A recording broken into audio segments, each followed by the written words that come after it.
Hi everyone, Mature Simmer here. So welcome back to Basics here on American Truck Simulator. I am operating as an owner-operator with a hazmat cargo trailer, a tanker. But you can see here, I've got no available contract either here or in World of Trucks. So this kind of was a dead end for me here. So what I'm going to do is I'm going to move myself over to Casper. So I'm going to deadhead over there. So that's the term utilized if you are running empty. If you're running without a trailer, you're bobtailing, but you're deadheading if you are going ahead and doing that. So we are going to do that. All right. Well, and actually, I need to rest, so now that I see this, I may do something a little bit different. So let me find out where I can rest.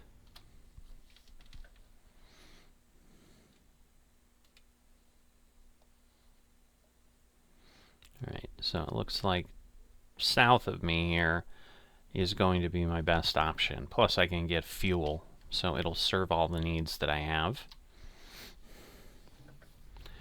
So this is kind of, a nice difference, because typically you're just running loads. So, this will give us a little bit different of a result here in the episode than we normally would. I'm going to go ahead and leave this way just to discover this other piece of road. Finding a new route.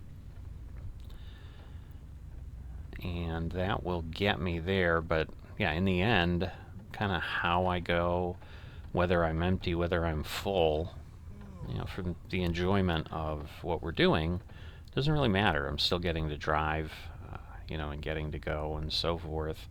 But yeah, he's clearly tired, and then we will get things done there.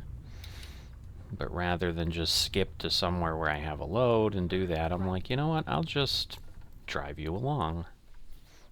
I'm assuming no one's coming, but I should honestly check to be a good, safe driver.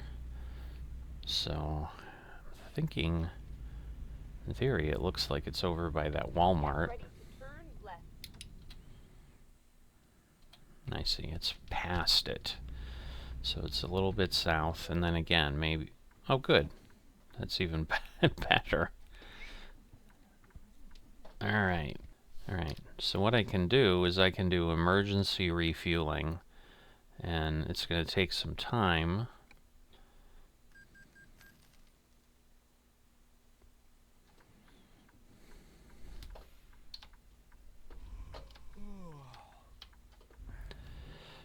So, all in all, this doesn't really help because at this point, I've now made myself a half an hour later. I could now be having a penalty. But we do get a view that I also haven't seen and this is the first time we've got that moon up in the sky. So that is a 1.49 change. So pretty cool. But yeah, the whole nighttime experience is a little bit different. Now, what we need is a nighttime thunderstorm with lightning. I mean, a daytime thunderstorm with lightning will probably be cool in its own way, but yeah, so usually the emergency fueling will get you about 75 miles, which is not a lot if you're on the interstate, but, we're just going down here. We're not going very far. Probably the logical thing, because I think this is a service center. Like, I'm going to take a look at everything, just make sure the truck's in tip-top shape and so forth, because if I'm taking the time to do this, and now the cost of, $334 to get emergency fuel, which would be devastating in my real economy trucking. So, I can't tell you the last time I've actually run out of fuel. It's pretty rare. But obviously, I don't know. I don't remember last time when I was running the load if I just wasn't paying attention or if I felt I had more available to me. Now again, on if I'm using SimHub, I think I would be able to see that I'd have X amount of miles. I just have kind of gotten in the habit of not really worrying about it because I kind of know the distance I'm able to drive at this point, and other than that, SimHub doesn't give me a lot of information. In that way, I know, hey, I can take a job that's X amount of distance and get it done in a reasonable episodic time. So I do that. Yes, I know I'm getting tired. The lights are not helping. Okay, why are we not able to go? Like, in theory, we should be green. I don't understand. Do they have a turn? I'm just hoping we're not, like, wading through a whole cycle here. This is not what I need. Alright, we're finally going. I'm tired. I'm impatient. So, I was going to say, if it already turned red, I'm not going to be happy, but it did not. So, I like the little yellow T on the motel there. I'm actually getting a little bit of time to look around and enjoy things. But I think the first thing I'm going to do is I'm going to go and rest, because that's my biggest danger of getting in trouble. So I'm going to go this way, and then we'll circle around and then fuel up in the morning. But I should be able to just pull in here. There we go. So let's do that. Good night.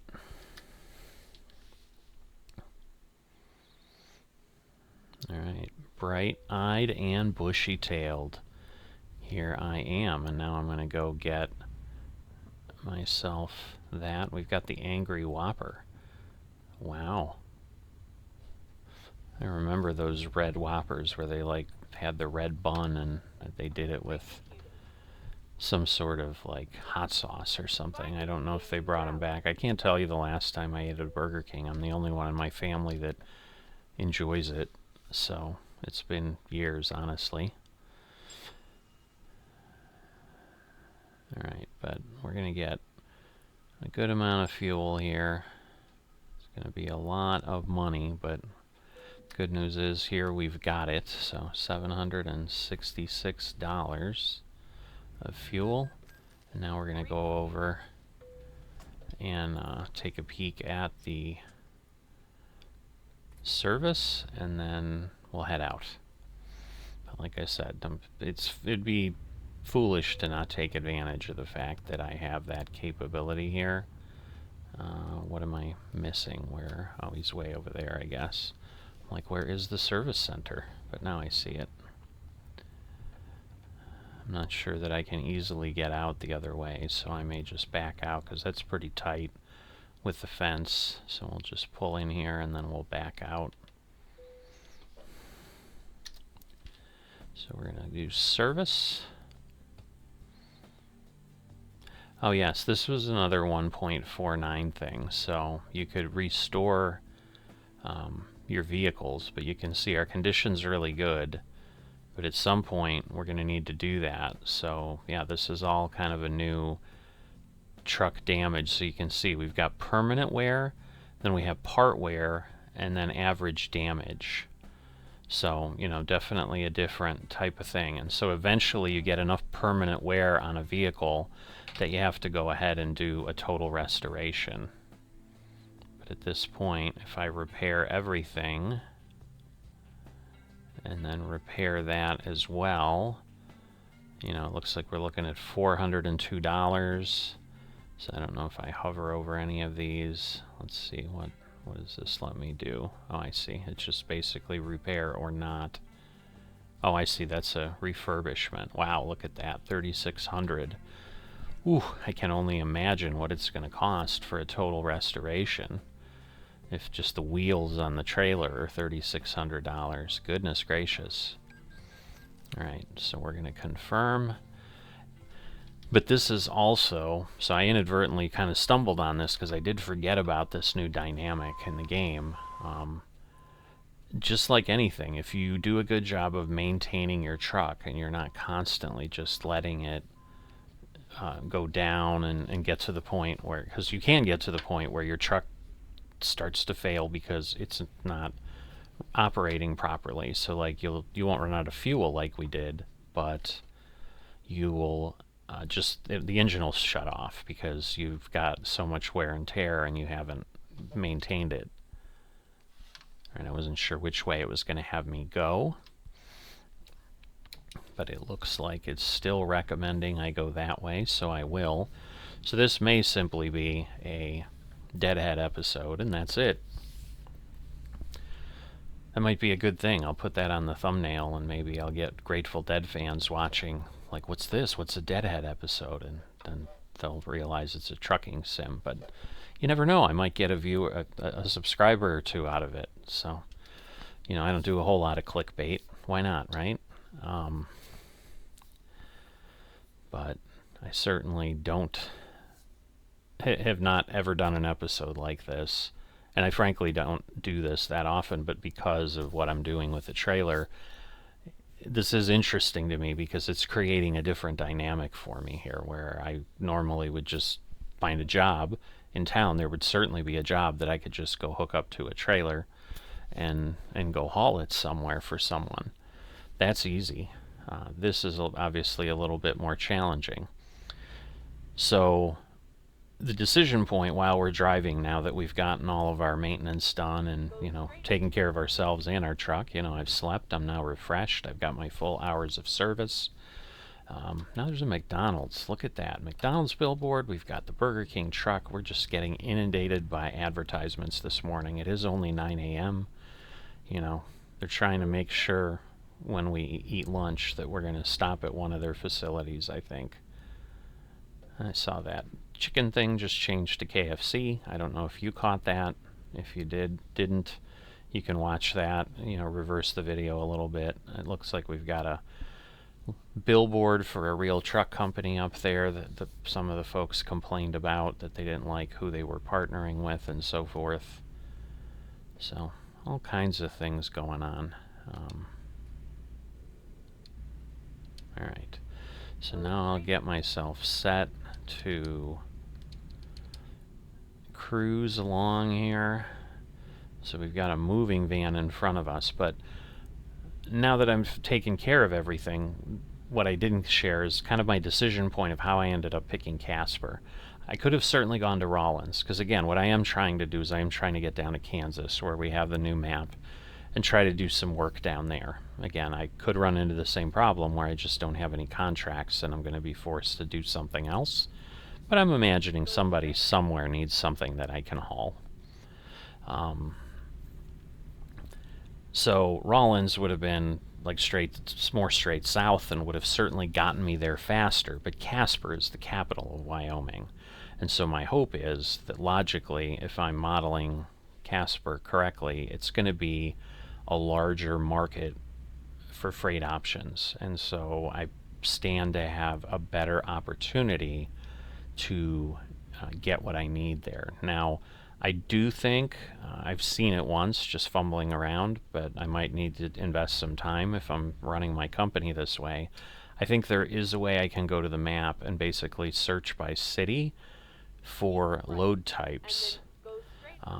And so that when I need to make this decision, because of course what could happen is we could get to Casper and see the same thing, which would really be disappointing.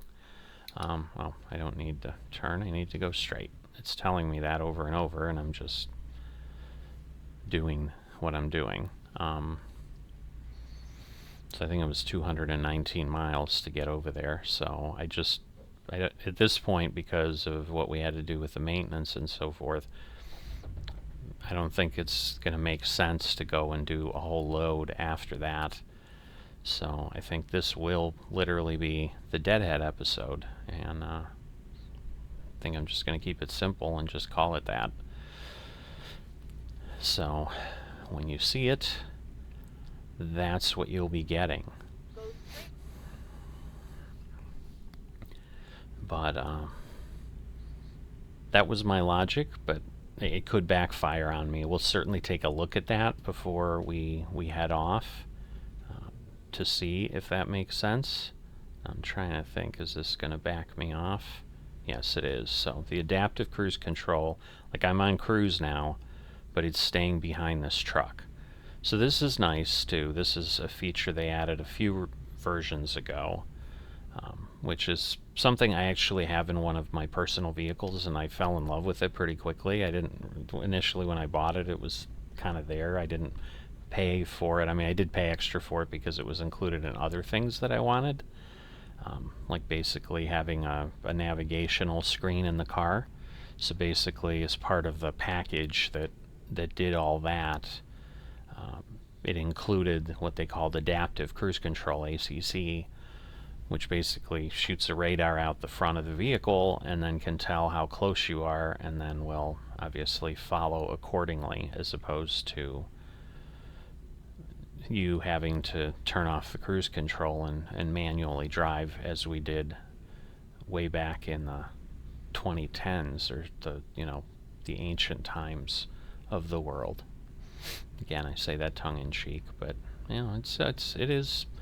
it has been true, certainly in my lifetime, the advance of technology from even what I had as the mature simmer when I was younger, to what we enjoy in the world now is crazy. So I can only imagine what things will, be like, and especially even this kind of thing. But they added this to the trucks because I guess they do have them on trucks. It just, I think in American Truck Simulator, I think you can get it on, it just comes on every truck at certain levels. I don't think you get to pick it. I've not seen a way that lets you do it. But I think as long as you've got kind of a modern truck like this Freightliner, obviously, then it's included. I really have had the double yellow line the whole time here, so I don't have a whole lot of options. But we get to go through some back roads of Wyoming, and we get to do it during the day. So from a enjoyment of the scenery standpoint, this is as good of an episode as any other. It's just I'm not going to be making any money in this episode because I'm sloshing around an empty tank back there. We're going to get a viewpoint on top of it. So this is just a special episode in general. All kinds of things we don't normally do. See, now this is what concerns me, because with the truck, I have to slow down. Like when I first got my car with the adaptive cruise control, I was terrified to try to see if it would really stop. I mean, I let it do it. I had to get comfortable with it, because what I have in my vehicle, it'll actually stop the car completely, and it'll go to a full stop, and then it will start again from completely stopped, and just accelerate and go when it can again. So there's some other added features, but this isn't how adaptive cruise control works specifically. Alright, let's see what we got. Thinking this is a mine of some sort. Oh no, Hell's Half Acre. Now I have heard about this. I'm not sure that I know. Oh wow, yeah, I know for certain I've never seen this place in real life. Not been here, but again, I've heard of it. It intrigues me. It's like a mini Badlands. I've been to the Badlands, so I have done that. That's South Dakota, so I'm assuming they're going to have that present. That would be kind of nuts if they didn't. It's a pretty significant attraction in South Dakota, as is things like Mount Rushmore, and I'm wondering if they'll do Wall Drug out in the Dakotas. You see signs about that everywhere in the United States on the highways. Wall Drug through 2,000 miles, whatever.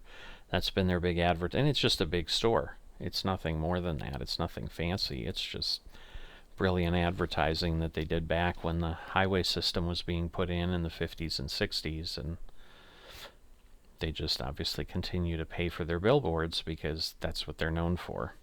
But there we go. So we have now seen an in-game version of Hell's Half Acre. It looks like there's someone there with their Tesla. So that would make total sense. Nature lovers for sure.